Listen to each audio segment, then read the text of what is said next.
Okay, so in this video I wanted to explain to you why I stand against Black Lives Matter. I am making this video for two reasons. The first one is that my local vegan community, locally where I live in Milton Keynes, is basically saying that they're for Black Lives Matter and the admins stand with Black Lives Matter, and I find it very, very annoying because it muddies the message and it muddies what veganism is about, which is about animal rights. Veganism isn't about Black Lives Matter. Veganism isn't about any other issue than animal rights.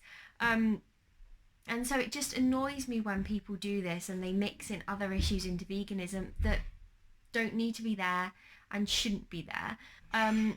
And mixing in other issues like Black Lives Matter into veganism, it just makes it too inclusive. It makes people think that they can't be vegan because they're against Black Lives Matter, which basically has nothing to do with veganism.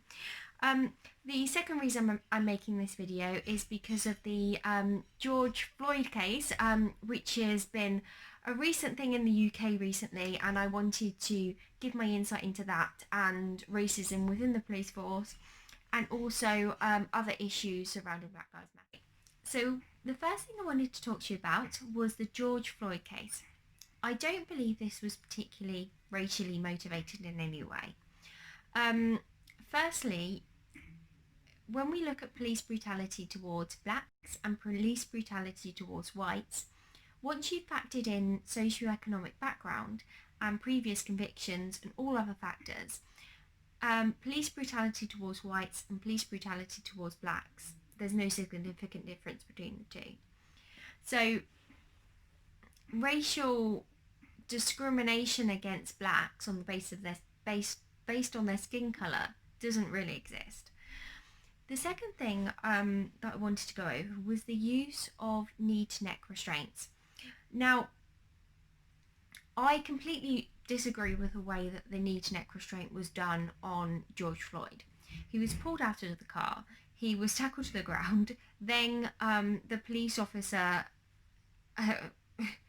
put his knee to the guy's neck while the guy was in handcuffs. I completely disagree with the way that that police officer acted. However, similar things have happened to white people. There was a guy called Toby Timpa, and what happened to him is he actually called the police himself and said he was off his medication and he felt very ill. When the police got there, the guy was actually put in handcuffs by the security officers at the shopping centre that he was at, and he also had his legs tied up as well. And the police officers were there talking to him, and he was rolling around on the ground saying, I'm scared, please don't kill me, And the police officers put their knee to his neck for 13 minutes and he died. So, it's about the way that the police officers are acting and the way that the police officers are perhaps using their power against people. It's not anything to do with the guy's race in any way, shape or form, I don't think. We spoke about the George Floyd case. My kind of second concern of Black Lives Matter is the fact that they're using the George Floyd case to promote their other policies. Some of which I think are very ridiculous, such as the freeing illegal immigrants into the country and the defunding the police campaign. So the first thing we'll go into is the defunding the police campaign. Okay, so a co-founder of Black Lives Matter thinks that it's appropriate to defund the police and they want to use that money to fund more into their communities. Now, I totally agree that more should be funded into working class communities in general. More money should be pumped into the schools, more money should be pumped into community care as well. I think there's also apparently a lower quality of healthcare in certain areas than others. So I think that's a very good thing, but you can't defund the police force. If you defund if you actually look at the number of killings in 2016, the number of murders of police to on black people, it was 258 in America. Now, the number of killings of black people towards other black people is 2,854. This means that if you defunded the police force in black areas in America or in any other area, what would happen is you'd end up with more people being killed because the police wouldn't be there to save people's lives. You also have a lot of black on black crime in the case of rapes or murders. Or not, well, we've obviously talked about murders, but rapes or burglaries or looting, that kind of thing. And so if you have less police in these areas, what will end up happening is you'll end up getting more black businesses looted. You'll end up getting more people robbed from. You'll end up getting more black women raped. And it's just not a good idea to defund the police force. I actually think that more money needs to be pumped into our police force. At the moment in the UK, you only need a 12-week training program in order to become a police officer. And then it's 2 years probation. Obviously, you're probably, by having this 12-week training program, it's not very much, and you're probably putting people who are incompetent into the community to work. And that's just ridiculous. And you're just going to end up with more people thinking it's appropriate to put their knee to someone's neck for 10 minutes. Like, it's ridiculous. You need more funding into the police. So another policy that I'm really against from Black Lives Matter is their freeing illegal immigrants into the country policy. They basically want immigration reform so that undocumented immigrants can live freely in the UK or freely in America. And I think this is completely ridiculous.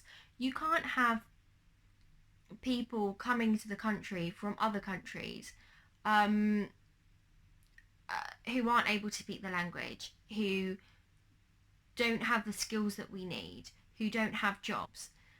That's just a recipe for disaster. They can't come and live here without those things. They need to have a job. They need to have the skills that we need. They need to be able to speak the language. Because, I mean, we have enough people in this country that are homeless. And if you don't have the skills to get a job, you can't speak enough English to work in a factory, you can't speak enough English to work as a maid, then you really, really need to stay at home until you've learnt enough English to come back to the UK or America. It's just, I don't know, it's just ridiculous to me. And you also don't know if the people who are coming to the country illegally are in some kind of trouble. I mean, it's often when people are talking about freeing illegal immigrants, they had this whole video which was about how you could get caught if you were, if you're an undocumented worker in the UK, and it was like going to the grocery store, the police catching you because you're a person of colour. Well, how do you know that that person who's an undocumented immigrant is safe? How do you know that they're not being sex trafficked? How do you know that they're not being exploited for their work in some way?